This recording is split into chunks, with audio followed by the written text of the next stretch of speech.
me, they take it very seriously when it gets to the final, and there's $250,000 at stake. So our first men's semi-final is Grigor Dimitrov against Fernando Verdasco.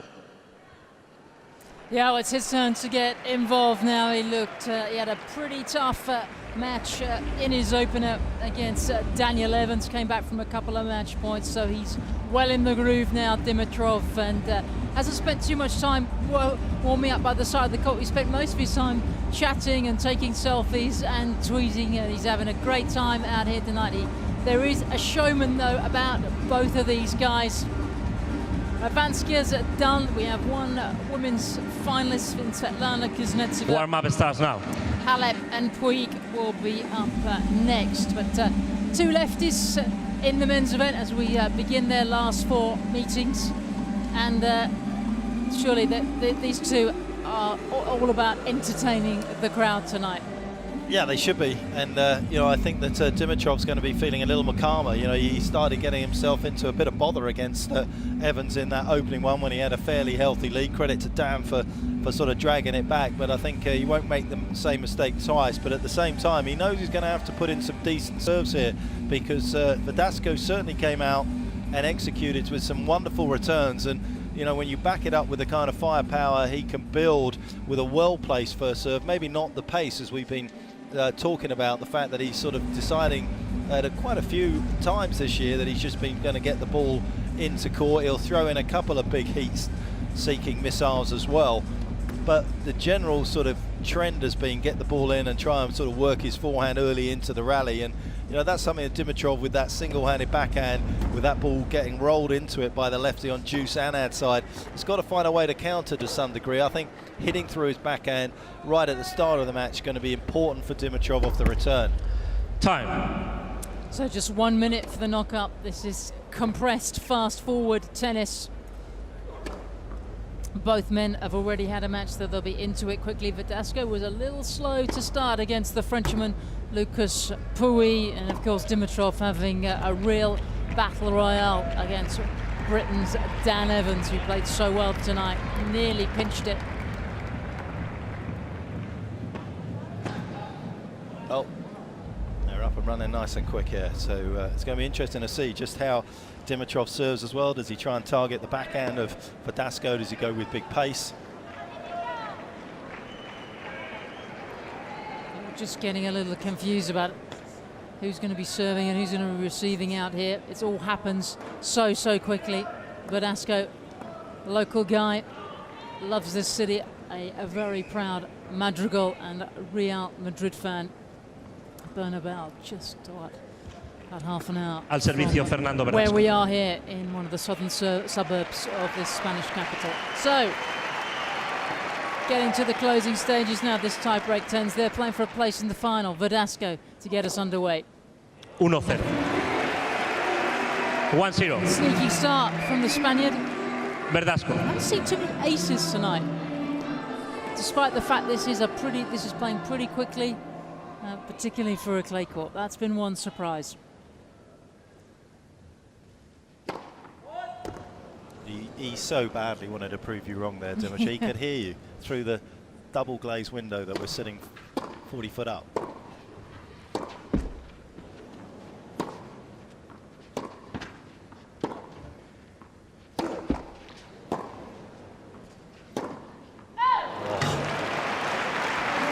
These two haven't played for a couple of years, but Dimitrov has won their last two meetings. Verdasco won the first. I'm not sure how much bearing that'll have tonight. I think they're both going to go after it.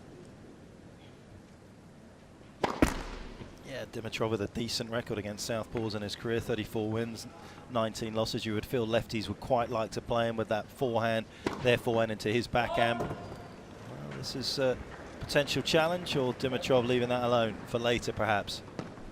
Don't forget, just you're allowed one incorrect Hawkeye challenge. You get it right, you keep the challenge. That's all you should need for this first to 10 breaker.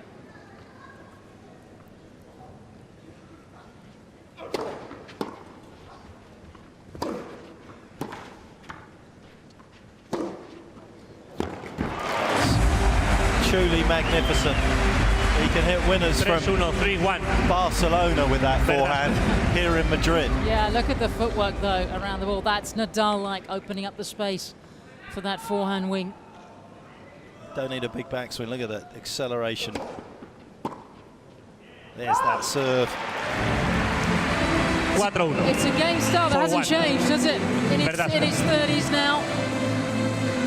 So many of the Spanish guys playing for so many years out there on tour. You think of guys like Tommy Robredo, Feliciano Lopez, who is in our next semi.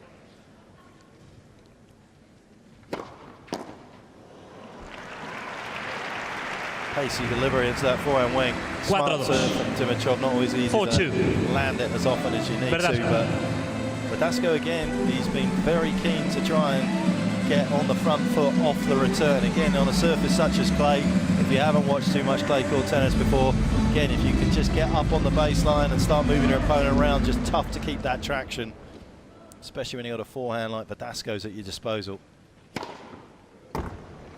There's that ace. He was a couple of points late coming. 4-3, 4-3, Verdasco. And a timely one as well. You can see Dimitrov, he's, you know, eyes are sparkling. He's loving this competition. He's loving watching from the side of the court. Talking about rackets, Verdasco's changed numerous times in his career as well, looking for the magic one.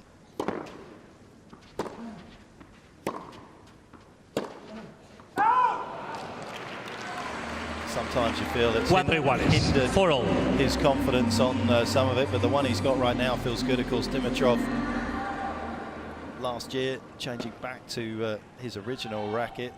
He'd gone to the sort of bigger head racket that Federer changed to as well, but didn't feel quite as comfortable, as much control. 5-4, 5-4, Verdasco. Verdasco continuing to make a lot of first serves, but taking so much off it.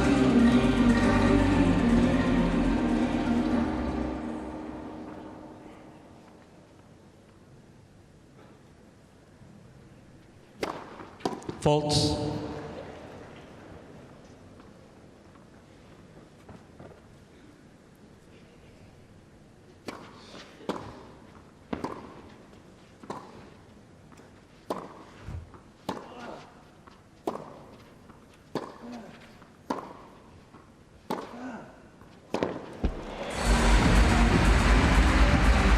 That is a big backhand from Verdasco.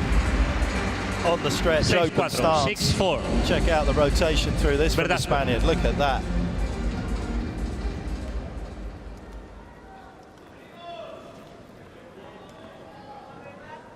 Plenty of humidity within the magic box tonight, as you can see.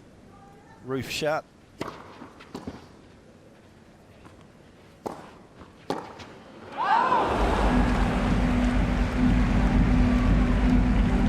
Could have guided that one. Didn't actually need to unleash the firepower quite as greatly as he did there. Verdasco, he made the move into the forehand corner there, had anticipated correctly. Couple of serves to come here. First service. This event, it's so quick. First to 10 points. It's got a completely different tempo, hasn't it, from anything that we've seen before in tennis. Players almost feel a little extra rushed on the ball. Yeah, Verdasco playing so swiftly here. 7-5, 7-5. Very interested onlooker here, playing a potential finalist, if you can get past Feliciano Lopez. So talk to me about the standard of tennis you're seeing here tonight. I think it's pretty high. I think it's really nice because, as I said at the beginning, you know, after my match, that actually playing the tie break is the thing to decide the matches, and you know, we just playing the tie breaks here. So I think that's very, very tense. You know, every point counts. So it's very good. Some pretty powerful stuff happening out here at the moment. You could be playing one of these guys in the final. Are you spotting a weakness? Are you thinking of a tactic for yourself, possibly?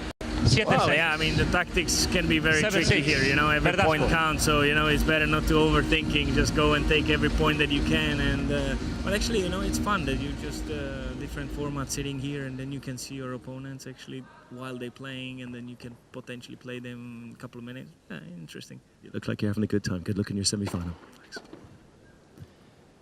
Serving from Dimitrov gets him a 3 point. Verdasco coughed up the 3 point on the previous one, and we are back at dead level here. Yeah, and you couldn't really see that when Verdasco led 4 points to 1. Back on serve, and Dimitrov starting to drive this train now.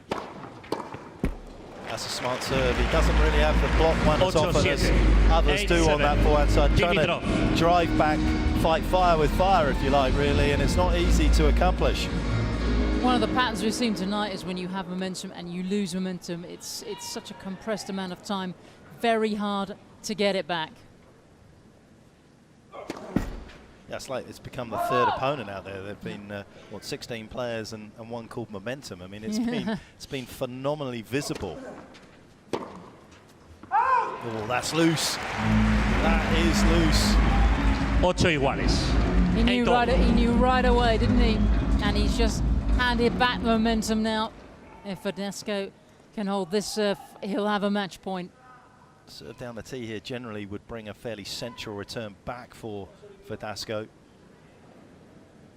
Might be a little easier to get his forehand into play.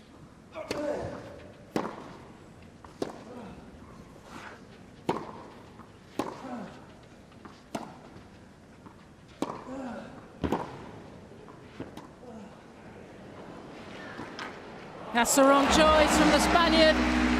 And Dimitrov quick to pounce. 9-8. Yeah, he never really got an advantage from the serve. I mean, he's got a good serve, Dimitrov, but he pretty much was pushed behind the baseline where he served. And as you say, Dimitrov does that pretty well. He delays the flick on the ball once he's up there. Well, he has really embraced tonight. He lived dangerously in his opening match. Chance to close out this one and go through the final.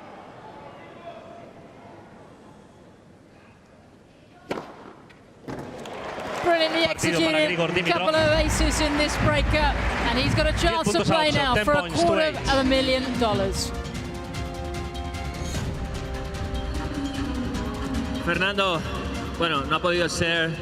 He couldn't make it. He played unbelievable at the end. Jugado muy bien al final. Yeah, I mean, that's how it is when you play a super tiebreak, and you know, he served pretty good, and you know, he didn't give me big chances with my return, and you know, it was a shame, but of course I enjoyed. Bueno, pues mucha suerte. Bueno, comentaba que no ha podido ser, que ha sido muy difícil y que en este formato no puedes especular, y que Dimitrov ha jugado muy bien. He played very well.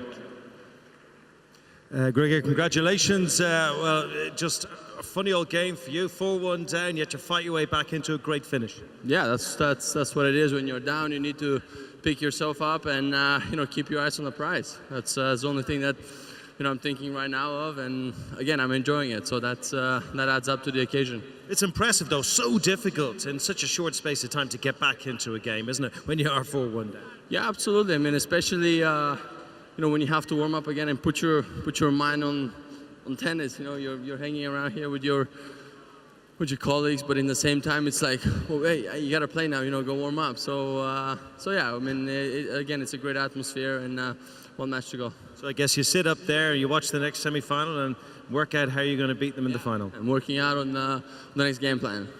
Okay, good, man. Congratulations. You're through to the final. Good start, Grigor. Right, the second women's semi-final is on its way after this short break. It is Monica Puig against Simona Halep after this short break.